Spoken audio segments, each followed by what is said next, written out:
So don't forget, the change that we seek begins from you and I.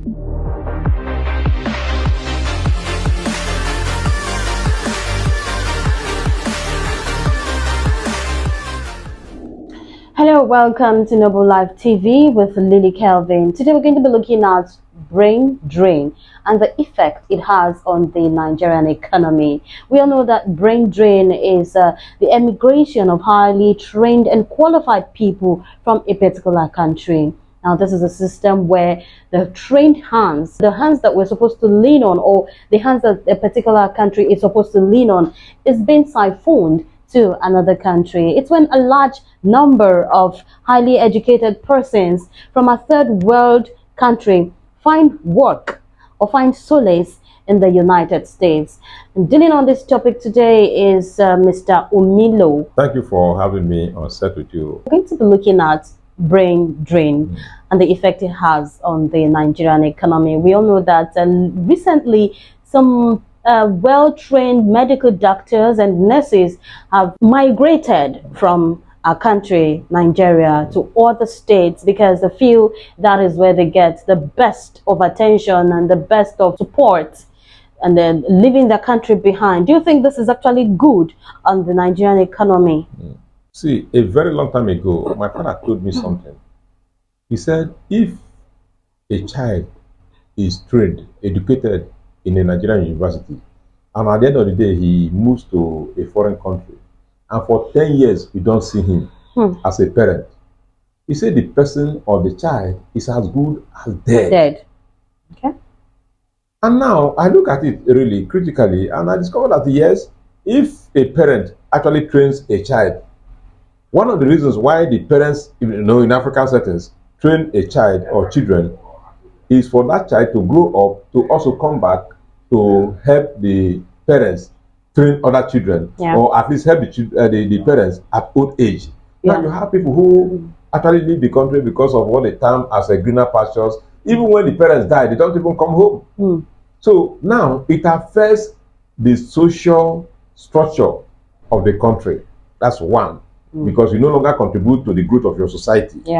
Now, on the other hand, you train people, spend a lot of money because whether you like it or not, Nigerian universities now, for now, are not autonomous. Federal government spends a lot of money to ensure that the universities are working. And now, after helping to shape the career of a person, and maybe he works for 2-3 years, Ghana's experience in a bank, for example, and now he travels out of the country, leaving the banks with no other option than to work with people with less skills.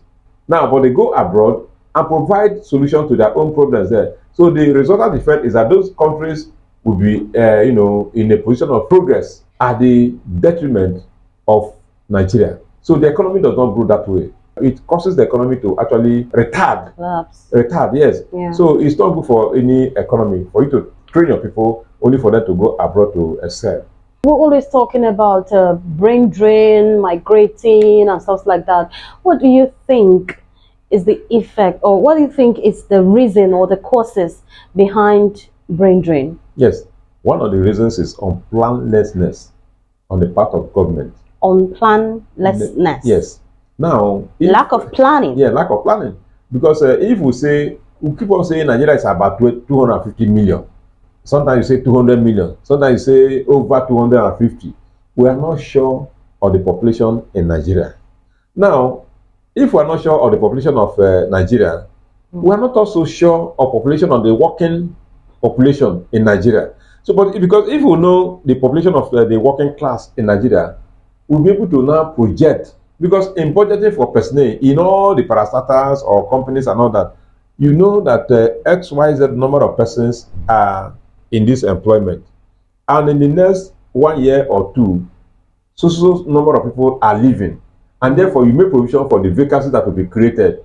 Now, if we are graduating students and we don't know the number of vacancies in the country that will take care of these people, we're just producing people for nothing. We don't have enough statistics to cater for the number of professionals we're turning out every year, and in that case, these people are left in the limbo when you graduate and there's no employment for you. So the next option for you is to travel abroad. And you discover that any Nigerian that travels abroad and is technically fit they go to those places and they are employed immediately because there is provision for vacancies to be filled. We don't know the number of persons that we need in a year, in a month, and anytime. So we don't know. People are just coming from school and we don't know whether we need them or we don't need them. So we have to plan for them to actually remain. No planning. Speaking on population, you talked about population. Now, in a couple of days from now, we're going to be having the population census. Do you think it's going to have effect to know how many we are in Nigeria? Yeah. Do you think it's going to be effective? Yes, it's supposed to have effect. But unfortunately, when we engage ourselves in population census, a lot of persons think that the population is just about getting a higher number of persons in your society or your country or your village, so that when amenities come, they will give you also a higher percentage of such amenities, which is wrong. But you are supposed to give accurate census about or on your village or your town or your community, so that the government can plan. So if this census that is coming up now, we're able to get accurate number of persons that are unemployed, the areas of specialization, and the age bracket of these people, it will help government to actually distribute employment along these lines. Okay. Now, you talked about some persons going, okay, these persons that migrate to other countries, do you think it's rosy over there, like 100% rosy over there? Don't you think there are some challenges they might be facing when they get there, trying to balance and stuff like that? Because I noticed that, or I heard in some cases when some people went abroad, they weren't really satisfied with what they saw there because of the high rate of tax.